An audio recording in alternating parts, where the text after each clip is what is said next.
Carentes de toda emoción o empatía, un psicópata es apenas un ser humano. Así que, desde la mujer detrás de los asesinatos de la familia Manson hasta el chico que mató a su hermana menor, comenzamos.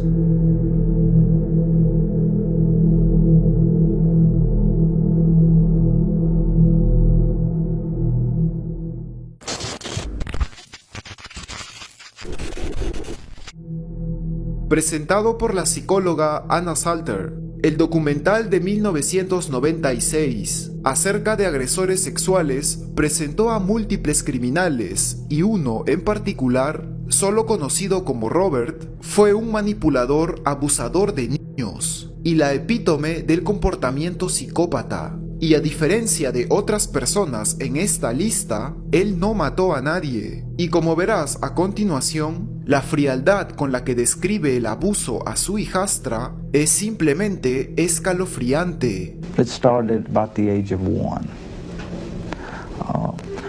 When I was the punisher, I was the one who decided punishment over the children. I was the one who spanked the children. I was the one who punished the children. And if I seen the children doing anything wrong, even bickering, arguing amongst themselves, I would whip them and tell them, you know, just kids playing. I would tell myself, well, she's not going to be like that. She is going to be the perfect mate. And I told myself that. And I didn't molest her then. Perfect mate. The perfect mate. I was grooming her to fit me. To fit me. At what age? I molested her at 18 months old. And I thought to myself, I said, well, this is going to be easy. This is going to be easy. I'm going to have my own child, my own stepdaughter, which is really not blood related to me. And I'm telling myself these things, it's not blood related to me. When she grows up to be 14, 15 years old, I will have the perfect sexual mate for sexual purposes. Anything else didn't matter. It was sex. That was it. I didn't care about, really, honestly, I didn't love the child. I wanted the child for my own purposes. And treating them like a person, but they were just objects. The best way to fool people is to help them. Is to ask what they want, ask what they need. Do they need any help doing anything? Do they need any money, or do they need their car fixed? Do they need the grass cut? Do they need their children looked out for? Do they need anything to get them to think that I am a decent person and want to help? Trust me, I will help. And yeah, that was manipulation all the way.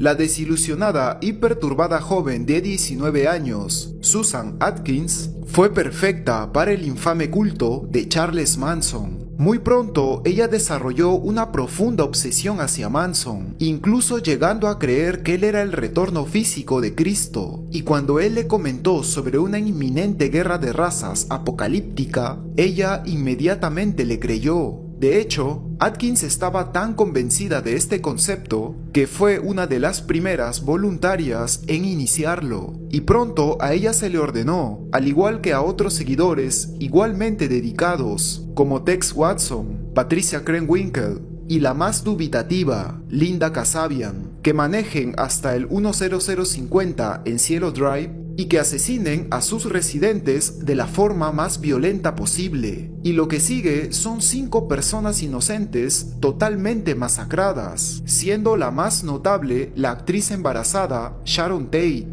De acuerdo a los perpetradores, Tate les pidió tiempo suficiente como para dar a luz, pero simplemente le dijeron que se calle. ella rogó por su vida y Atkins la apuñaló 16 veces. Y a pesar de esta brutalidad, Susan ha afirmado que se ha convertido a la fe cristiana.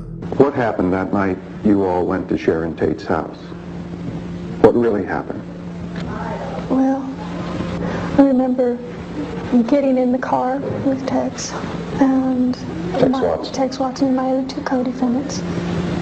And we drove to the house with instructions to kill everyone in the house. From Charlie? Yeah. And not just that, but that we were instructed to go all the way down every house, hit every house on the street? On the street, yes. And kill all the people in those houses? Kill all the people in all those houses. And we went into the house, and I remember that as we went in, a car came up to the driveway, and I remember Tex getting out, and without saying anything, there were gunfire shot. I was in the bushes, and that's when the young boy Stephen Parent was killed. He was killed in the car outside. Right. The people in the house were all brought into the living room and tied up, and I remember that Wojtek Bakowski, I believe is his name, I had tied his hands with a towel and then was instructed to kill him. And I raised the knife that I had in my hand, and I couldn't put the knife down. I couldn't bring it down. It was just as though there was a force there that held my wrist, and I couldn't move. And as he saw that I couldn't move, then he very easily undid the ties, the towel that I'd tied his wrist with, and he and I began to fight. And I remember I was screaming for help, and he was screaming for help, and then Tex came and helped me, and I was left to sit and watch Sharon Tate. And about that time, all I can remember seeing people just scattering in different places and running in different places, and I was left sitting with Sharon Tate, and she was talking to me, and I remember that I had absolutely, I felt nothing. I felt absolutely nothing for her as she begged for her life and for the life of her baby. Their families and their friends, what would you say to them? Say what I would have to say to them.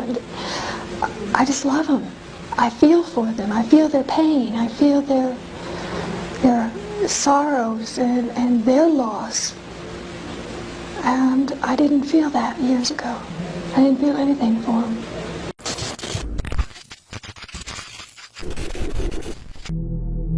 En enero de 1999, luego de 8 años de un matrimonio violento, Mary Jean Pearl finalmente se separó de su abusivo esposo, John Battaglia. A pesar de que la pareja se odiaba, Mary estaba convencida de que él amaba a sus hijas, Faith y Liberty. Es por eso que ella dejó que John la siga viendo. Entonces, luego de que él la atacara en la Navidad de 1999, se le dio 2 años de libertad condicional y las visitas se volvieron periódicas. Luego, en abril del 2001, Mary se quejó de que él había violado su libertad condicional, así que la siguiente visita a Faith y Liberty sería la última. De acuerdo a la fiscalía, esto fue la gota que derramó el vaso. Un muy enojado John decidió entonces asesinar a sus hijas, sabiendo cómo eso afectaría a Mary Jean. Y por supuesto, desconociendo su plan, ella dejó que las niñas vayan con él para cenar. Sin embargo, John las llevó a su apartamento. Luego, él llamó a Mary. John puso el teléfono en altavoz y le dijo a Faith que le pregunte a su madre por qué quiere que papá vaya a la cárcel. Mientras Mary escuchaba con temor y confusión, ella escuchó por el teléfono a su hija rogar a John para que no disparara. No tuvo caso. John disparó a Faith 3 veces y a Liberty 5. Casi 17 años después, John fue ejecutado por inyección letal, pero un año antes de su muerte, mientras se preparaba para su primera ejecución agendada, fue entrevistado para el documental Mi padre en el corredor de la muerte. Oh, when I attacked Michelle, I wouldn't really call it attack. Went up to her as she's walking down the sidewalk, and I said, "You're going to have to learn this lesson." And I just held her by the shoulder and I popped her in the head twice. And she moved her head the wrong way, and I snapped her nose. And she fell down, and I just walked away. She said I struck her about 20 times, but she was unconscious before she hit the ground. Well, the practice she got me put in prison. She knows that the bullshit she pulled, the only way to keep from sending her front teeth flying out her asshole is to have me behind this glass. Because she's a bitch. And she deserved to have the shit knocked out of her, but what the hell. And what do you think about that incident? How does that make you feel? Makes me feel like I should have killed her. She's such a pain in the ass. Do I think I was a good father to liberty and faith? Yes, I mean, I tried to be. Oh, gosh. My fondest memory of my daughters, well, I have another daughter. She's 30 now, Christy. All right, two. When we used to all get together and go somewhere, it was a kind of a little bit of a three-ring circus, if you can imagine. Three highly energetic, fun little girls just having a great time. Oh, how did Faith and Liberty die? They said they died of gunshot wounds. So there's nothing about that you remember? Not particularly, no. I think it was the police called us and said that they had found him. But he had gone and picked up a girlfriend right after that. And then went next door to a tattoo parlor and had 2 roses in barbed wire tattooed on his arm for Faith and Liberty. Yeah, the night that I was arrested, I had the roses. And do they have any significance? Yeah, I love roses.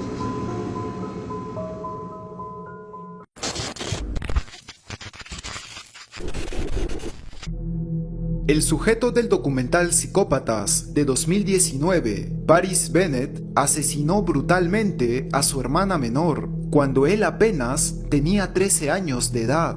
Años antes, el 5 de febrero del 2007, Paris y Ella, de 4 años, estaban en su casa de Texas al cuidado de una niñera. De alguna manera, luego de que Ella fuera llevada a dormir, él convenció a la niñera de que se fuera. Paris después entró calmadamente al cuarto de Ella, y mientras ella dormía pacíficamente, él procedió a golpearla y apuñalarla hasta la muerte. Estando en custodia, él confesó la retorcida verdad, declarando que cometió el homicidio para dejar a su madre Charity devastada, y de acuerdo a su historia, él primero planeó matarla a ella, pero cuando se dio cuenta que la pérdida de su hija le impondría un sufrimiento que le duraría toda la vida, en lugar de unos pocos minutos, cambió de idea. Pero a pesar de esta revelación, Charity continuó visitando a su hijo, incluso durante su entrevista con el locutor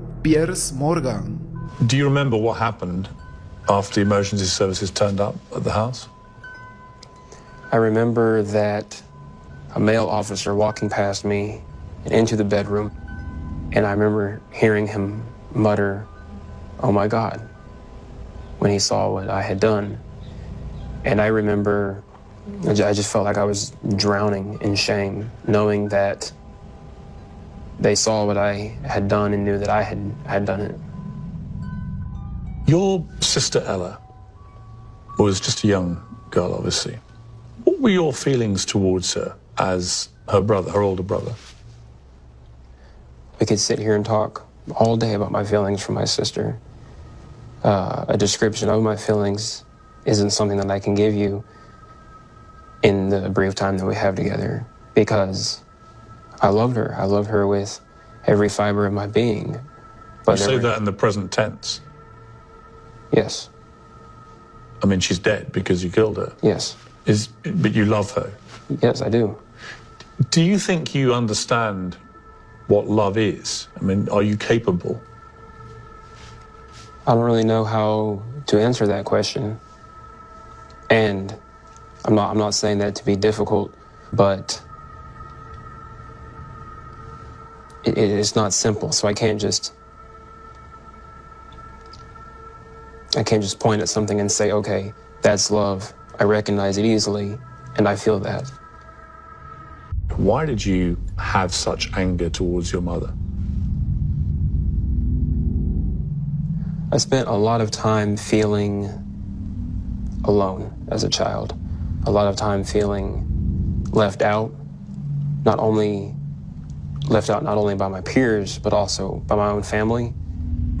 But you had done this specifically in the end, yes, to cause your mother maximum pain. This has achieved your goal, which was to effectively mean your mother lost both her children at once, one to death, one to incarceration. When you saw her completely grief-stricken and in utter torment, that is what you were hoping to achieve by your actions. So I'm just curious whether the reality of what you hoped to achieve lived up to your expectation or hope. No. At no point did I ever feel like I had accomplished something or that I had achieved a goal. And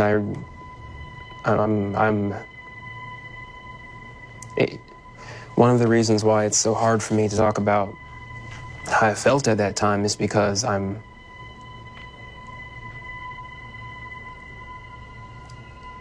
completely estranged from who I was then. And now I can't comprehend how I could ever have thought that killing my sister would solve my problems.